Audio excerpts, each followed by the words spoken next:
how we can do it to succeed together. Yeah. You know, I mean, Africa is really important to Black Americans. You know, we kind of regain our consciousness, you know, in the 60s. And, you know, so we do DNA tests to find out where we were from, like I'm from Nigeria and Cameroon, predominantly, you know, and people want to know and want to have a connection. Some of Black Americans go back to Ghana or Benin and settle there. This movement is going on. How do you think about that? Well, it depends on when it happened. There was initially, like African Americans were sent to Liberia, and that created some problems because there were already people there, and so basically the African Americans were immigrants, and there was a bit of a problem because the African Americans became the more dominant. And that's not a good situation, you know. But there are African Americans that are buying land. My daughter bought some land in Ghana. In Ghana, Then eventually in Kumasi or in... She bought it with an African brother. They bought it together, and eventually she turned all the land over to him. You know, so he has land. So, and that's better now. This movement is better appreciated each in USA and in Africa. So, you know, there's always outreach. You know, now a lot of people will take a vacation in Senegal, for example, because of Ousmane Sembène, you know, or in Tanzania, you know, because of Julius Nyerere and all of that. So people are, you know, it's like when we came to the Americas, we were Africans. Then we became Negroes. Then we became colored. Then we became Black. Now we are African. So we're back to our root. Oui, bonsoir Nico. Bonsoir. Nous avons vécu une soirée absolument fantastique. Larry Clark qui nous a replongé dans la lutte des Noirs américains pour la libération, et ils ont fait un fantastique retour, une connexion avec la terre africaine. Et moi, j'avoue que j'ai été époustouflé par ce que j'ai vu. Et je ne sais pas ce que toi tu as ressenti et comment tu as vécu cette soirée. Alors, il y avait tout dans ce film. Il y avait tout. Il y avait l'énergie, il y avait la spiritualité, il y avait la romance, il y avait aussi cette part d'activisme, et il y avait cette reconnexion aussi avec la terre africaine. Alors le jeu d'acteur était extraordinaire, le casting était merveilleux, mais surtout le scénario. Et dès le début du film, on est pris en fait. On est pris. On sent tout de suite qu'il y a une osmose. C'est la première scène m'a marqué. La première scène où tout le monde se retrouve dehors à accueillir du gros. Alors on va éviter de trop spoiler, hein, parce que le but c'est que les gens puissent venir le voir sur grand écran. Mais cette scène vraiment elle était poignante, et si on rate ce début, on a du mal à suivre le fil conducteur. Et quand on le voit dehors, on remarque accueilli par ses amis et qui décide de rester dans la solitude parce que c'est quelqu'un en fait qui croit à son destin et qui croit à son étoile. Et là on comprend en fait le fil conducteur logique. Et en effet, il y a la patte aussi quand même de Larry Clark. On le sent quand même. Alors il a évoqué à juste titre quand il parlait des noms des dieux, quand il parlait aussi des objets, le rôle du guérisseur, le grand-père, parce que Warmack passait son temps à le chercher. On raconte pas le film. Alors, mais j'irai pas plus loin. Oui, très bien. En tout cas, merci. Bonsoir et merci. Vous êtes monsieur Adandé. Ah, monsieur Adandé. Monsieur Adandé. Sourou. Écoulé. Et quoi bon? Écoutez, qu'est-ce que vous avez pensé de cette soirée, monsieur Adandé? Comme je l'ai dit dans mon intervention, je me suis senti un privilégié. Voir ce film sur grand écran, surtout quand j'ai eu l'explication plus tard que le réalisateur tient que ce film soit vu sur grand écran. Donc, toute autre approche de ce film, il essaye de l'empêcher, même quand il peut le faire.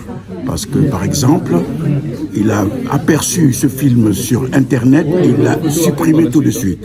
Donc, c'est une idée à lui. Et moi, je rapproche ça aux objets africains. Les masques qui sont en train de revenir en Afrique, ils sont uniques et méritent d'être entretenus dans le contexte qui a été prévu pour eux. Bonjour Madame Claire DIAO. Nous avons passé une soirée absolument mémorable avec Larry Clark. D'abord, on a vu son film. Qu'est-ce qui vous a amené à choisir, à faire cette programmation absolument sublime? Alors, bonsoir. J'ai été invitée par Laurent Cadonnec du festival Regard Satellite, cinéma à l'écran de Saint-Denis, pour faire la programmation de mon choix. Et ça fait un moment que je collabore avec Skinner Myers et Meraoui Derima qui ont réciproquement fait Sleeping Negro et Retour, des films tournés dans les années 2020 qui abordent la thématique de Black Lives Matter et l'existence des noirs aux États-Unis. Et en faisant des recherches, je me suis rendu compte que c'était pas, voilà, il n'y avait pas que eux qui avaient fait ça, mais que ça faisait très longtemps que j'entendais parler d'un mouvement qui s'appelait LA Rebellion, mais dont j'avais pas forcément vu tous les films, je connaissais pas forcément l'historique. Donc je me suis procuré ce livre sur ce mouvement pour lire davantage, et je me suis fait une petite liste des films qui avaient été faits à l'époque. Et j'avais envie que les films se répondent et correspondent. Donc par exemple à César, il y avait une projection de Residual.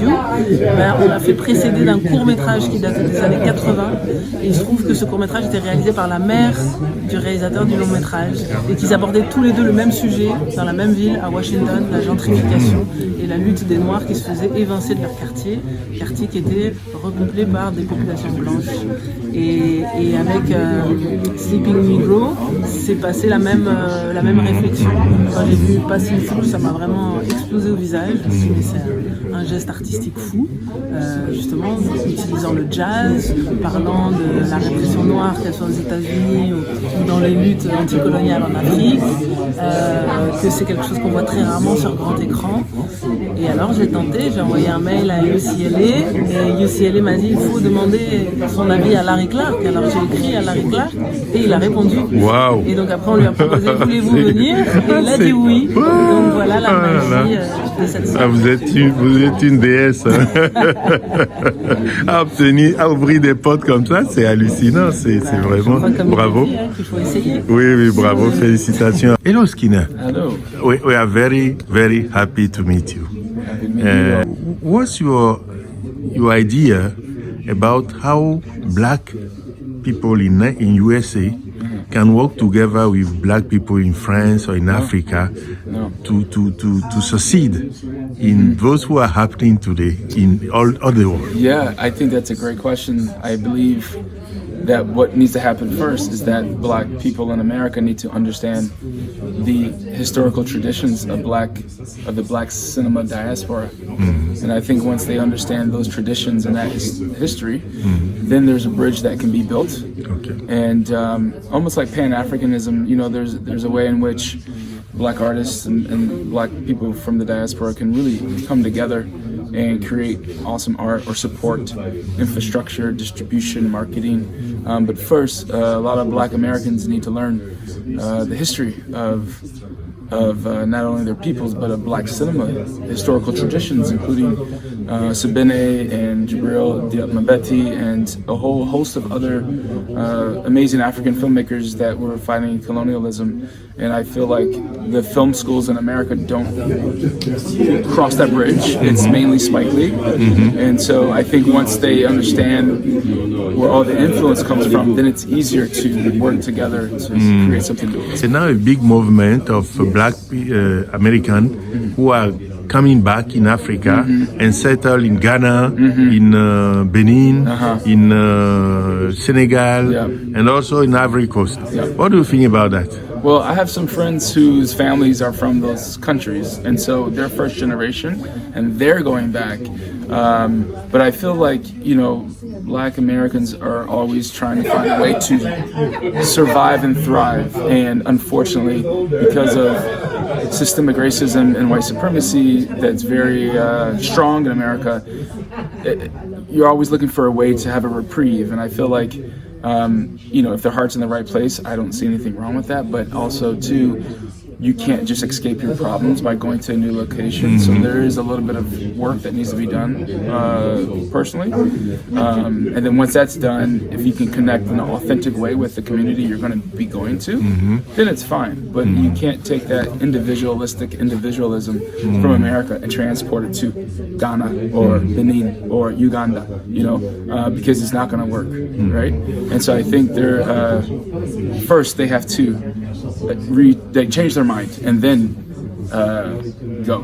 And the filmmakers have a place to take in that change of culture in order to... Yeah, I think, there's a lot of black filmmakers who could really benefit from a community. In America, we don't have a strong community because everything is geared towards individualism. So that's one thing that we have to change in the black community. There's so many, there's black classism, there's different black ideologies, political thought, and a lot of times we hurt each other in our communities. So if we can kind of overcome that before going back to Africa, then that would be the best way to do it, I think. Because you can't bring Americanism to Africa. It's not going to work. That You might as well go anywhere. Okay. What's your next film you are working on now? So I just finished a movie called Before You Fade Away Into Nothing. Okay. And we're trying to find a festival to premiere that, ideally in Europe. And I'll be shooting a new movie called Anger Never Dies with Keith David, Radon Chong, Tunde Adebimpe, and Dermot Maroney. That one we're shooting this summer. But the second movie should be released, hopefully, this summer or fall. Yeah, we'll see. Thank you very much. Thank you so much.